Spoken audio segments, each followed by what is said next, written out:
Assalamualaikum warahmatullahi wabarakatuh. Sampurasun. Barudak, tepang deui urang sadaya dina pangajaran bahasa Sunda di kelas 7. Pangajaran anu salajengna, urang bakal medar ngeunaan pangalaman pribadi. Kira-kira naon sih pengalaman pribadi teh? Ayeuna hayu urang pedar sasarengan. Mikawanoh pangalaman pribadi. Pangalaman teh nyaeta sagala rupa anu kaalaman ku hiji jalma. Aya pangalaman sapopoe, nyaeta pangalaman anu biasa dilakukeun atawa karandapan unggal poe. Aya deui pangalaman luar biasa, nyaeta pangalaman anu tara biasa dilakukeun atawa tara karandapan unggal poe. Pangalaman luar biasa mah ngan ukur karandapan sakali dina saumur hirup.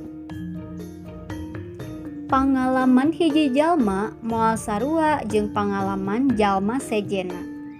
Bisa jadi kajadianana mah sarua, tapi karasana mah pasti beda. Sabab aya patalina jeung rarasaan unggal jalma.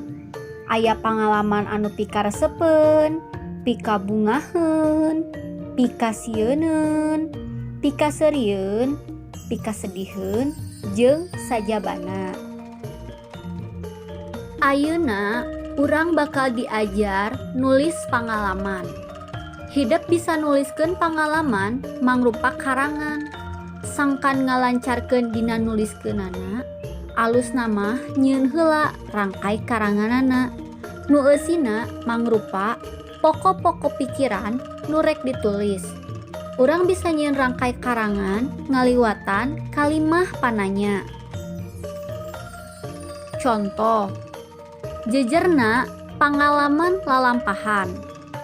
Rangkai karangana anu kahiji, naon tujuan lalampahan ka pantai Sawarna Banten teh? Anu kadua, iraha waktu kajadianana? Anu katilu, saha bae nu milu lalampahan ka Banten teh?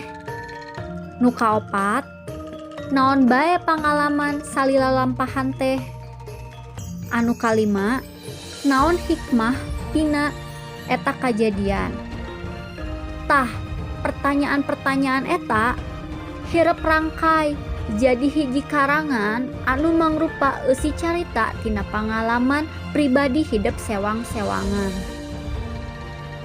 Contoh, pangalaman kuring lalampahan ka Laut Banten. Ieu mangrupa pangalaman anu luar biasa, sabab kajadianana ngan dialami sakali dina saumur hirup. Pangalaman ieu kaasup kana pangalaman anu pikasieun.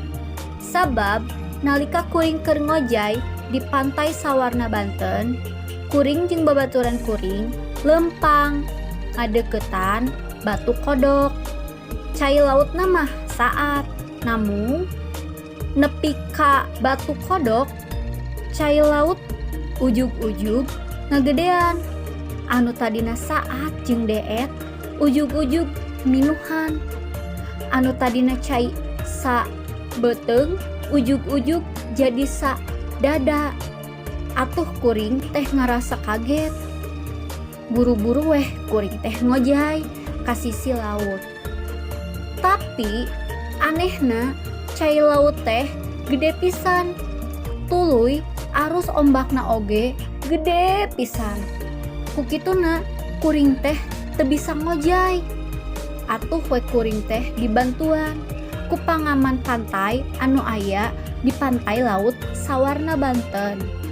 Tah, eta teh mangrupa pangalaman anu pikasieun pikeun kuring mah. Beda caritana jeung babaturan kuring anu ngan saukur nempokeun ti sisi basisir pantai Sawarna Banten. Nurutkeun babaturan kuring anu aya di basisir pantai, eta teh mangrupa pangalaman anu pikalucueun. Sabab manehna mah teu ngalaman naon anu ku kuring dialaman. Manehna mah ngan saukur nempokeun ti sisi bari nyeungseurikeun. Da atuh ceuk manehna mah eta teh kajadian anu lucu. Beda deui jeung kuring anu ngalaman langsung di tengah laut. Nya puguh deui pangalaman eta teh pangalaman anu pikasieun. Lokasina mah sarua. Kajadianana beda. Rarasaan anu dialaman ku kuring jeung babaturan kuring oge beda. Ku kituna pangalaman unggal jalma sanajan di hiji tempat, sanajan kajadianana sarua, tapi rarasaana pasti bakalan beda. Tah, caritaan eta mangrupa pangalaman pribadi anu karandapan jeung kaalaman ku kuring jeung babaturan kuring. Unggal jalma pasti miboga pangalaman pribadi sewang-siwangan. Kitu oge sareng hidep. Ayeuna urang lebet kana tugas latihan. Pek ayeuna hidep nyieun rangkai karangan tina pangalaman sorangan. Sanggeus dijieun rangkai karangana, pek hidep nyieun karangan ngeunaan pangalaman hidep boh anu pikaresepeun, pikasieun, pikasediheun jeung sajabana. Tong hilap tangtukeun heula jejerna atawa temana. Tuluy karangan eta hidep kintun KGCR kelas masing-masing. Kumaha barudak? Materi ngeunaan pangalaman pribadi kaasup materi anu paling sederhana. Kusabab urang saukur dititah nyieun rangkai karangan pangalaman pribadi anu karandapan dina kahirupan urang sadidinten atawa pangalaman anu luar biasa.